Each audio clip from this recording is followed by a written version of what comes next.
Guys, welcome back to my channel. आज हम start करेंगे यूनिट 3 का product mix, branding, packaging, labelling and PLC. ठीक है, प्रोडक्ट लाइफ साइकिल। ओके, अब हम स्टार्ट करेंगे विद ट्रिक जी ले ज़रा। ठीक है, वो गाना तो तुम लोगों ने सुना ही होगा, जी ले ज़रा, जी ले ज़रा। ठीक है, तो अब हम स्टार्ट करेंगे फर्स्ट लेटर से, जिसका नाम है जिसका लेटर है जे। ठीक है, जस्टिफिकेशन ऑफ प्रोडक्ट। प्रोडक्ट का मीनिंग समझते हैं। सबसे पहले हम ये समझते हैं कि जस्टिफिकेशन ऑफ प्रोडक्ट, ठीक है, इसके बारे में समझेंगे कि ये होता क्या है, क्या इसका रोल है इस प्रिंसिपल ऑफ मार्केटिंग में। ठीक है, तो स्टार्ट करते हैं।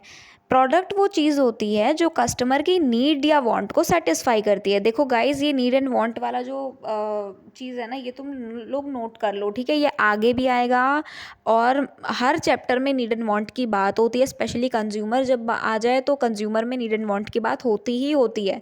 तो इसको तो तुम लोग नोट कर लो। नीड एंड वांट जो है ना, वो नोट करने वाली चीज़ है। Need and want, marketing mix, ये सब चीज़ें ना पेपर में पूछी जाती हैं। ठीक है, नीड एंड वांट वाला जो स्पेशली तो ये वाला तो आराम से आ जाएगा पेपर में ये। ठीक है, पहला ही क्वेश्चन जो मार्केटिंग के ऊपर पूछा जाता है। अब चलो बात करते हैं। प्रोडक्ट वो चीज़ होती है जो कस्टमर की नीड वांट को सेटिस्फाई करती है।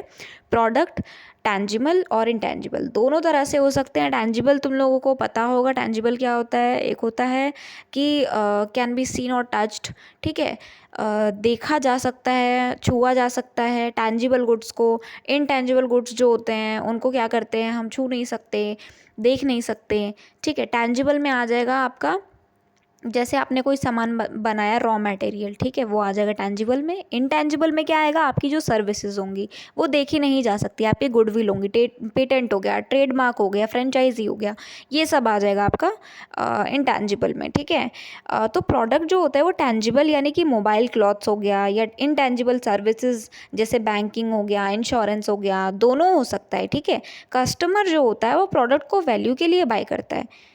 ठीक है, अब आ जाओ सेकंड वाले पॉइंट पे, एलिमेंट्स ऑफ प्रोडक्ट मिक्स।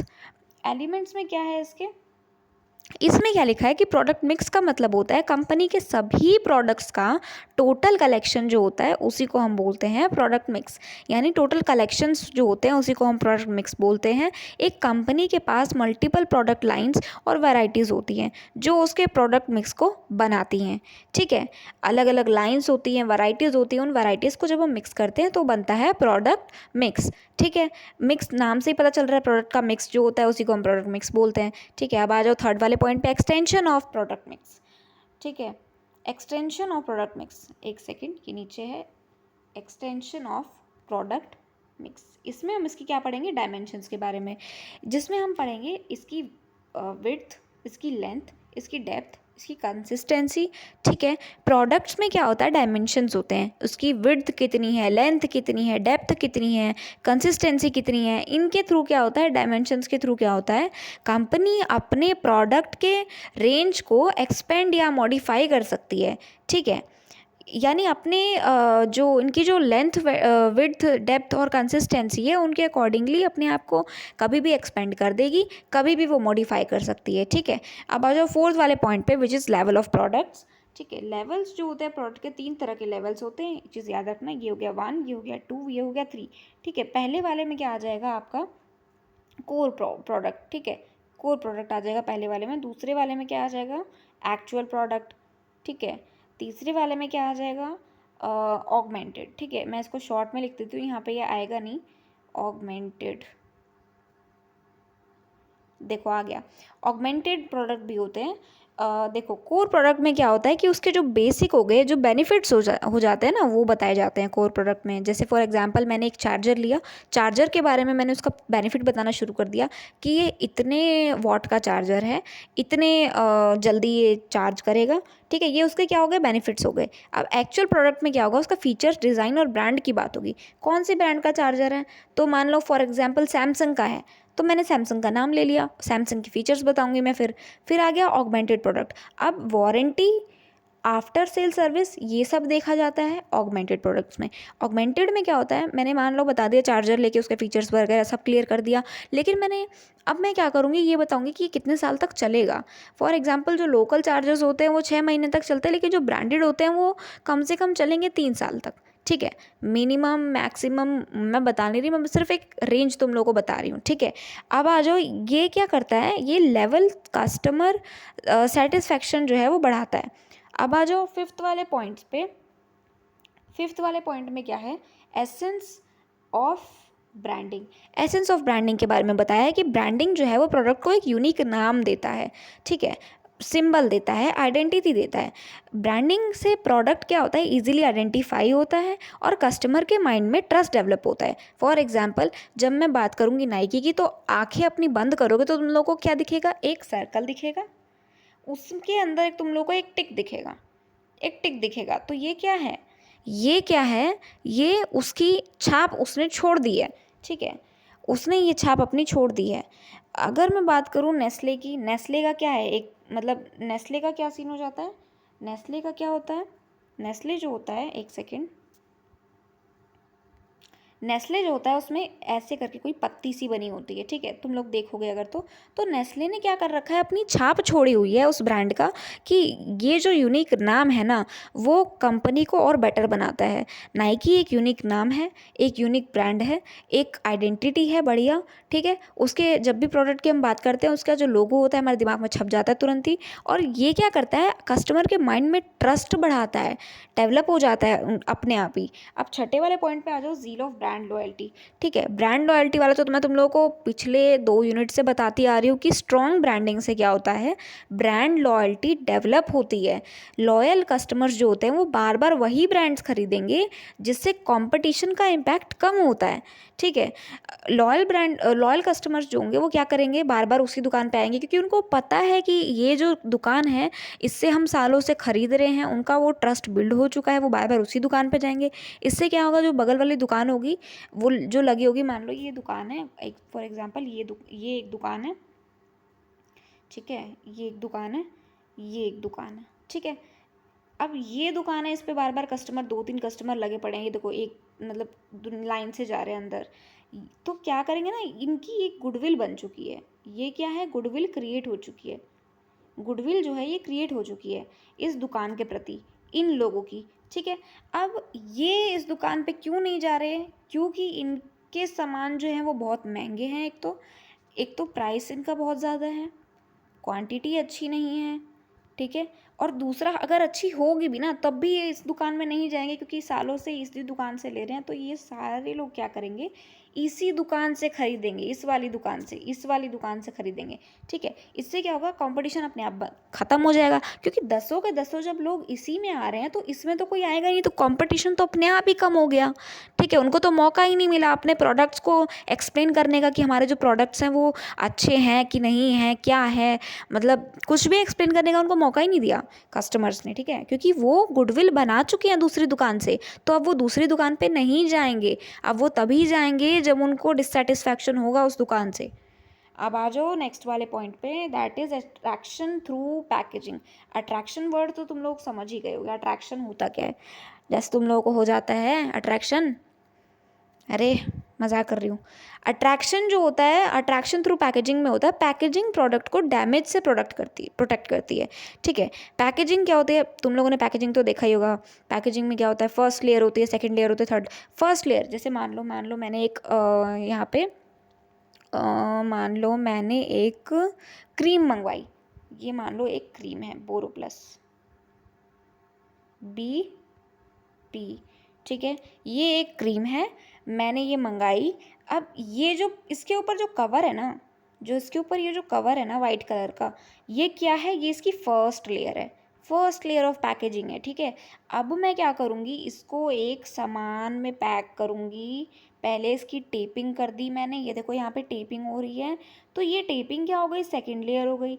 अब जो मीशो वाला, मिंत्रा वाला, अमेज़ोन वाला, फ्लिपकार्ट वाला, शॉप्सी वाला, ठीक है, जितने भी ये जितने भी ये शॉप, जो भी मतलब क्या बोलते हैं उसको, सेल करने वाले डिलीवरी बॉय हैं, उनके डिलीवरी बॉयज़ क्या करेंगे, उसको एक लेयर और चढ़ा के लेके आते हैं। तुम लोगों ने ध्यान से देखा होगा, एक लेयर और इसके ऊपर लगा के लेके आते हैं। तो ये जो लेयर होगी ये क्या होगी, इसकी थर्ड लेयर होगी। ठीक है, इस थर्ड लेयर को हम थर्ड लेयर ऑफ पैकेजिंग बोलेंगे। ये लेयर्स जो होती है ना, ये क्या करती हैं, सामान के डैमेज से प्रोटेक्ट करती हैं और इसको क्या बनाती हैं, अट्रैक्टिव। ठीक है, अच्छी पैकेजिंग होगी तो कस्टमर क्या करेगा, उसका अटेंशन अट्रैक्ट करती हैं ये, और इम्पल्स बाइंग जो है उसको एनकरेज करती हैं। ठीक है, अब आ जाओ role of labelling. Role of labelling में क्या पढ़ेंगे हम, ये देखेंगे कि जो प्रोडक्ट है ना उसके इम्पोर्टेंस बताता है, ये उनकी इन्फॉर्मेशन देता है। देखो रोल ऑफ लेबलिंग के बारे में पढ़ते हैं। ये देखो रोल ऑफ लेबलिंग, एक सेकेंड, ये थोड़ा सा ऊपर चला गया, अब दिखेगा। रूल ऑफ लेबलिंग में क्या होता है कि इसमें आपको इंफॉर्मेशंस देते हैं, इंपॉर्टेंट इंफॉर्मेशन। ठीक है, जैसे price, quantity, expiry date, ingredients, usage instructions. ठीक है, कई बार तुम लोगों ने, अगर तुम लोग सामान लोगे, जैसे मान लो तुम लोगों ने एक टॉफ़ी ले ली ना, फॉर एग्जांपल ये एक टॉफ़ी है, ये मान लो एक लेयर्स की टॉफ़ी हो गई, एक लेयर्स, मैंने ये ऐसे ही कर दिया है। ठीक है, एक लेयर्स की मान लो टॉफ़ी हो गई। अब ये जो टॉफ़ी है ना, इसके जस्ट पीछे, यहाँ पे इसके पीछे मैंने इसको पलट दिया। ठीक है, इसको पलट दिया, यहाँ पे क्या लिखा होगा, इसका प्राइस लिखा होगा, इसका प्राइस लिखा होगा, इसका नेट वेट लिखा होगा। नेट वेट क्या है, कितने ग्राम का है। ठीक है, इसकी क्या इंग्रेडिएंट्स लिखा होगा बगल में, यहाँ पे छोटा सा इंग्रेडिएंट्स लिखा होता है। इस इंग्रेडिएंट्स में क्या लिखा होगा कि इसका कितना क्या सामान इसमें गया है, कितने का फैट है, कितने का कार्ब्स है, कितने का प्रोटीन है, कितने का सैचुरेटेड फैट है, सब कुछ इसमें लिखा होता है। ठीक है, और लिखने के बाद ना वो एक अलग से लिख देते हैं नीचे, उसके बाद लिख देते हैं मैन्युफैक्चरिंग एंड एक्सपायरी डेट।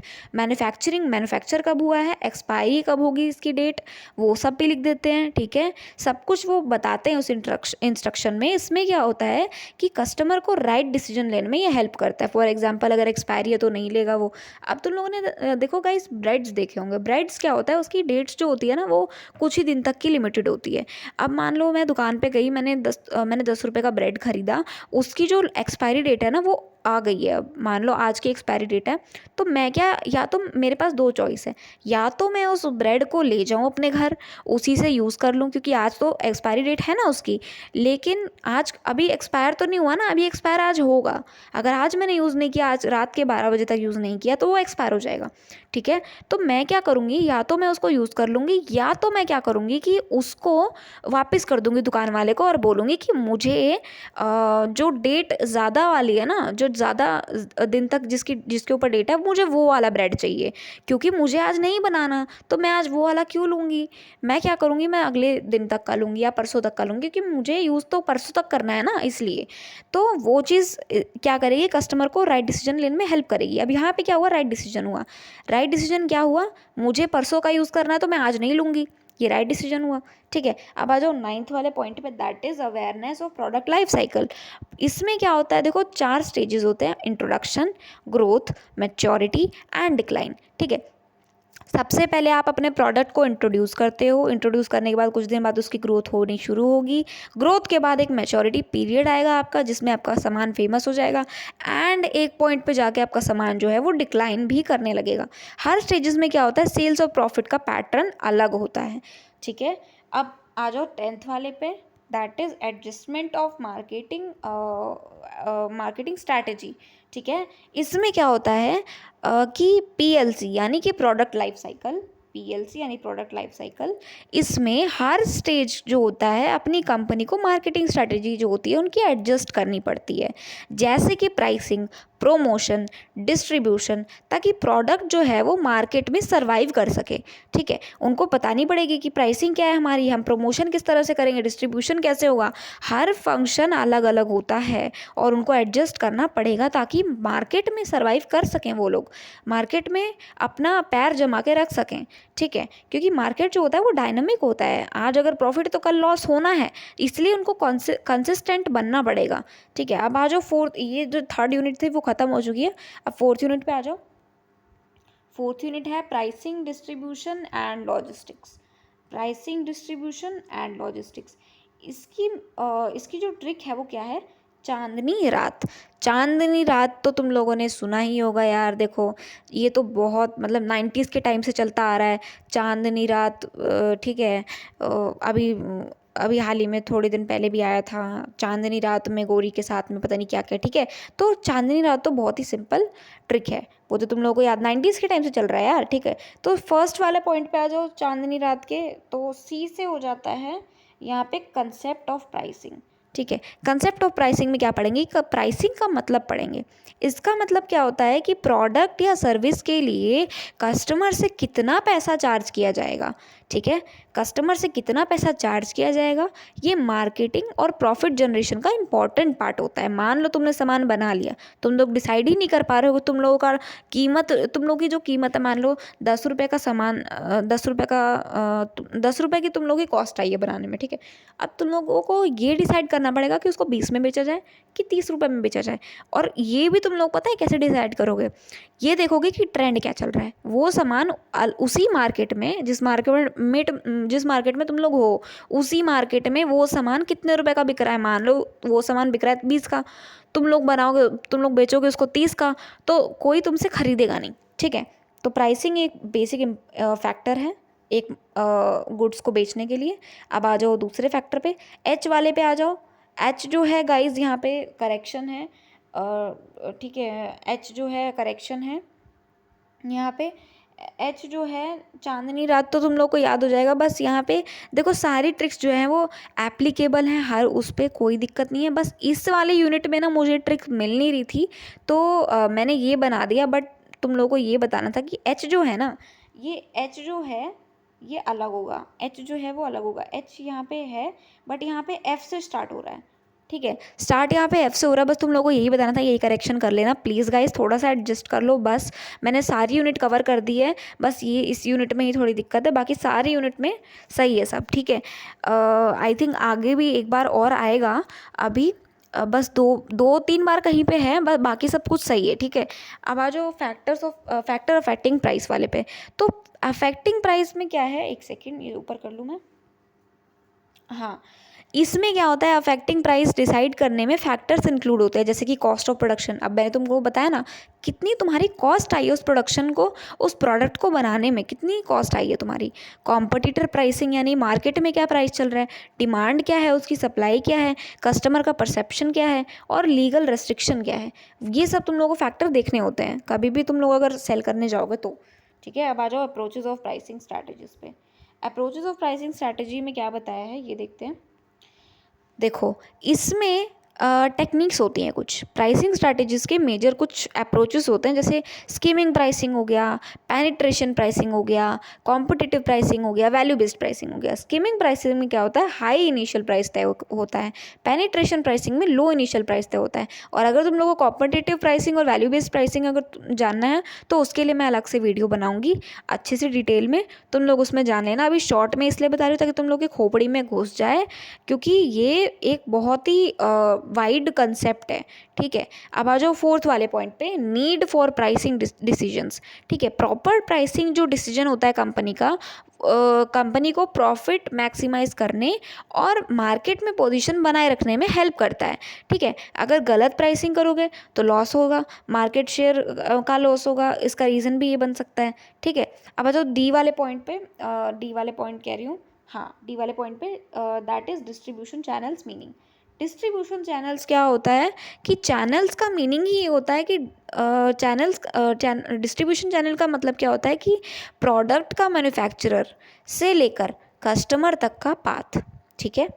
क्या बोला मैंने, मैन्युफैक्चरर यानी जो बनाने वाला है प्रोडक्ट को, उससे लेकर कस्टमर यानी कि जो जिसको मुझे बेचना है वहाँ तक का जो सफ़र होता है। सफ़र खूबसूरत है। ठीक है गाइस। तो मैन्युफैक्चरर से लेकर कस्टमर तक का पाथ, ठीक है, इसी को हम बोलते हैं डिस्ट्रीब्यूशन चैनल। मान लो मैं अपने घर पे हूँ, मुझे जाना है अपने गांव, तो मेरे घर से लेकर गांव तक का पाथ, उसी को हम बोल देते हैं, वही बात है। ठीक है। तो मैन्युफैक्चरर से लेकर कस्टमर तक का पाथ, उसी को हम बोलते हैं डिस्ट्रीब्यूशन चैनल। ये क्या करता है, डायरेक्ट या इनडायरेक्ट भी हो सकता है, जिसमें होलसेलर और रिटेलर्स दोनों इन्वॉल्व होते हैं। अब आ जाओ एन वाले पॉइंट पे, that is network of intermediaries. इसमें इंटरमीडियरीज में क्या होता है, जैसे कि होलसेलर और रिटेलर्स होते हैं ना, और जो डिस्ट्रीब्यूटर्स होते हैं कस्टमर तक प्रोडक्ट पहुंचाते हैं, ठीक है। होलसेलर, रिटेलर, डिस्ट्रीब्यूटर ये क्या करते हैं, कस्टमर तक प्रोडक्ट पहुंचाने का काम करते हैं। ये सप्लाई चेन और स्मूथ कॉस्ट इफेक्टिव बनाते हैं, ठीक है। सप्लाई चेन को क्या बनाते हैं, स्मूथ बनाते हैं और कॉस्ट इफेक्टिव बनाते हैं, और कम टाइम में कस्टमर के सेटिस्फैक्शन को हासिल करते हैं, और वो फिर दोबारा उनका ट्रस्ट बिल्ड होता है, ये प्रोसेस वापस से घूम फिर के आ जाती है, ठीक है। अब आ जाओ नेक्स्ट वाले पे, इंपॉर्टेंस ऑफ लॉजिस्टिक्स, ठीक है। इंपॉर्टेंस ऑफ लॉजिस्टिक्स, ठीक है। इसमें क्या होता है, लॉजिस्टिक्स का फोकस होता है रॉ मटेरियल से प्रोडक्ट डिलीवरी तक का एफिशिएंट मूवमेंट, ठीक है। लॉजिस्टिक्स का क्या मतलब होता है, रॉ मटेरियल से लेकर प्रोडक्ट डिलीवरी तक का एफिशिएंट मूवमेंट, ठीक है। इसी को हम बोलते हैं लॉजिस्टिक। इसमें क्या होता है, transportation, warehousing, inventory management और ऑर्डर प्रोसेसिंग इंक्लूड होता है, ठीक है। अब आ जाओ 8th वाले पॉइंट पे, रोल ऑफ होलसेलर, ठीक है। रोल ऑफ होलसेलर, इसमें क्या होता है, होलसेलर बल्क में प्रोडक्ट परचेज करता है और रिटेलर को सप्लाई करता है। इसमें क्या होता है, टाइम और कॉस्ट दोनों सेव होता है और मार्केट की कवरेज बढ़ती है। अब 9th वाले पे आ जाओ, एडवांटेजेस ऑफ एफिशिएंट डिस्ट्रीब्यूशन, ठीक है। इसमें क्या होता है, एफिशिएंट डिस्ट्रीब्यूशन से प्रोडक्ट सही टाइम पर सही क्वांटिटी में कस्टमर तक पहुंचता है। ये क्या करता है, सेल इंक्रीज करेगा और कस्टमर दोनों को सेटिस्फाई करेगा, ठीक है। कस्टमर सेटिस्फैक्शन दोनों इंप्रूव करेगा, ठीक है।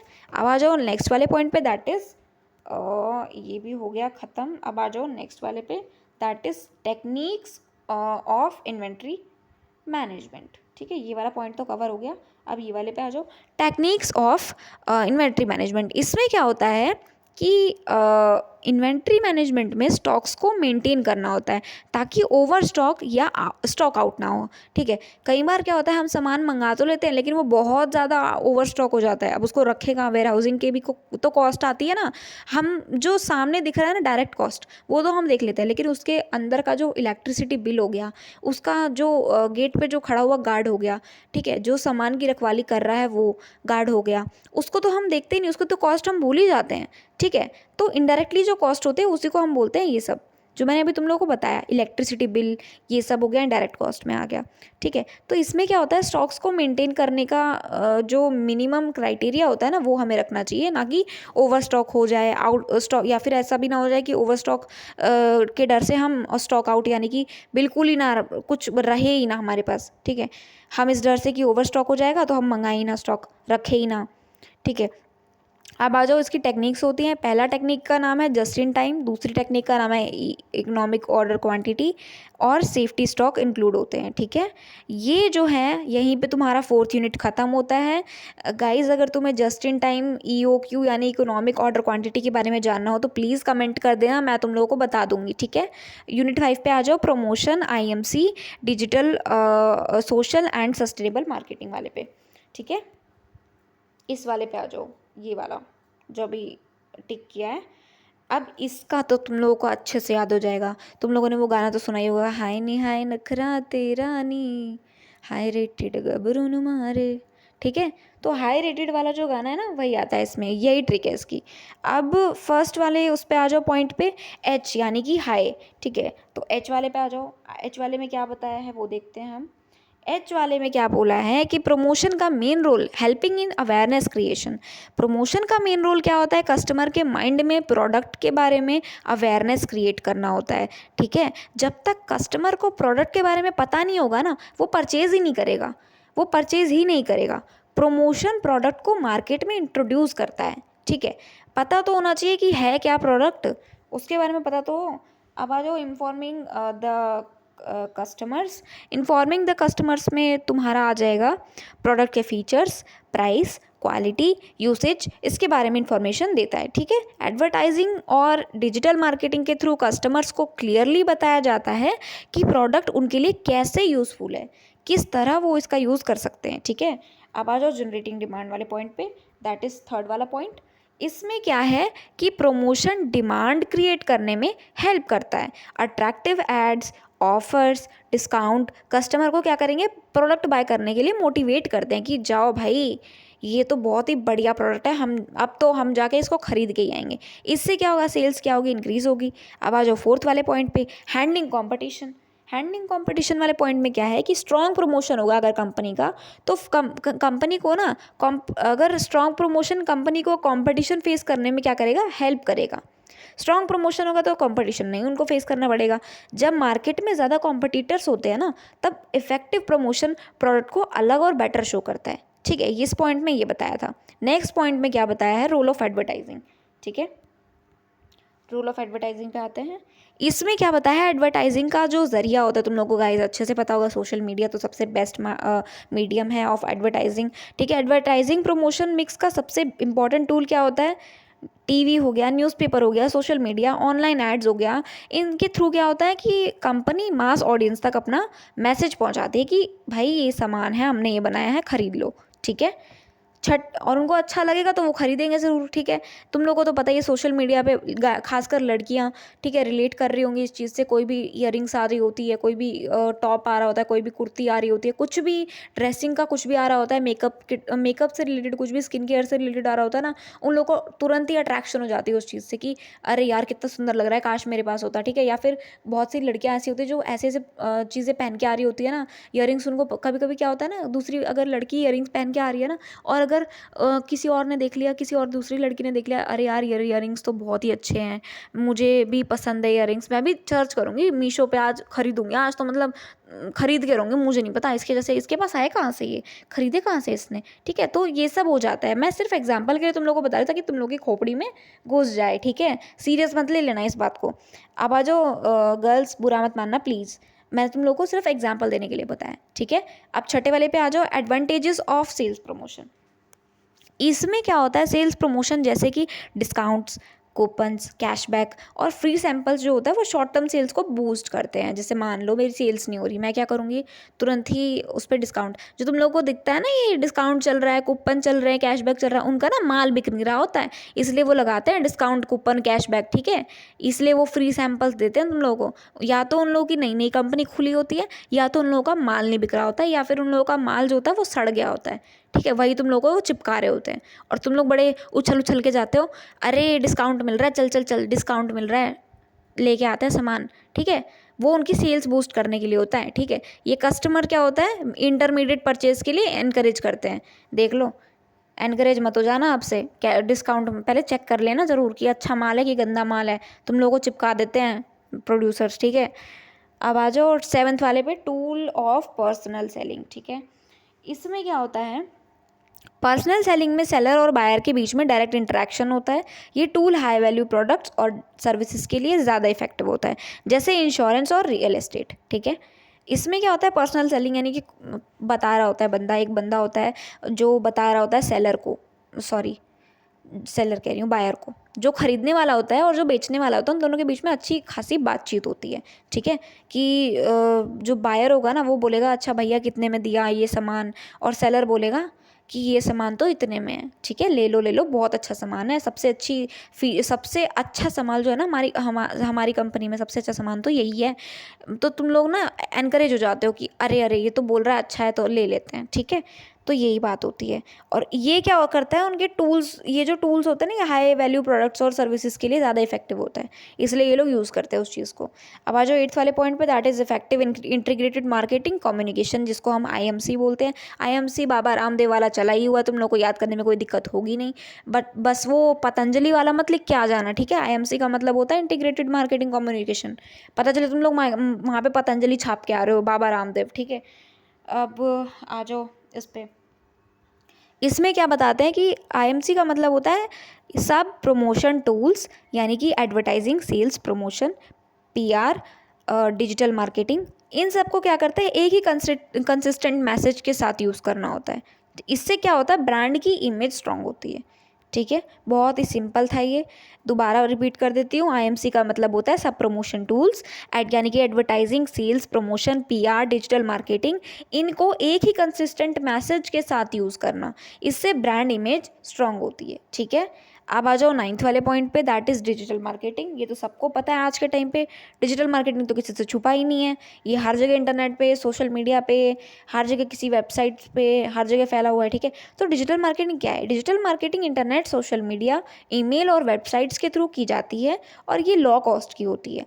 और इससे क्या होता है ना, वाइड रीच प्रोवाइड करती है ये, इसलिए आज के टाइम पे ये बहुत इंपॉर्टेंट है, ठीक है। अब लास्ट पॉइंट, तुम लोगों को भी छुट्टी मिलेगी अब, तुम लोग भी सोच रहे होगे यार पक गया, आज तो सड़ गया, मतलब दिमाग ही सड़ा दिया इस लड़की ने तो, ठीक है। गाइज, अगर कोई भी बात तुम लोगों को बुरी लग गई हो तो उसके लिए आई एम सॉरी दिल से, ठीक है। 10th वाले पॉइंट पे आ जाओ, development of social and sustainable marketing. इसमें क्या होता है, मॉडर्न मार्केटिंग में सोशल और सस्टेनेबल मार्केटिंग का रोल बढ़ गया है, ठीक है। ये इंग्लिश में है, that is modern marketing focuses on social and sustainable marketing. Companies promote products by considering social welfare and environmental protection such as promoting eco-friendly and sustainable products, ठीक है। इसमें क्या है, मॉडर्न मार्केटिंग में सोशल और sustainable marketing का role बढ़ गया है, यही बताया है इसमें। कंपनी सोसाइटी के वेलफेयर और एनवायरमेंटल प्रोटेक्शन को ध्यान में रखकर मार्केटिंग करी जाती है, जैसे इको फ्रेंडली प्रोडक्ट्स प्रमोट करना, ठीक है। बस यही सब होता है और कुछ नहीं। अब तुम्हारा जो टॉपिक है, तुम्हारा जो यूनिट है, सारे यूनिट्स ख़त्म हो चुके हैं। और अगर तुम लोगों को डिटेल में यूनिट्स चाहिए तो प्लीज़ मुझे बता ज़रूर देना, कमेंट करना, मैं ज़रूर तुम लोगों के लिए डिटेल वीडियो बनाऊंगी हर यूनिट की। तब तक के लिए guys take care, tata bye bye, see you.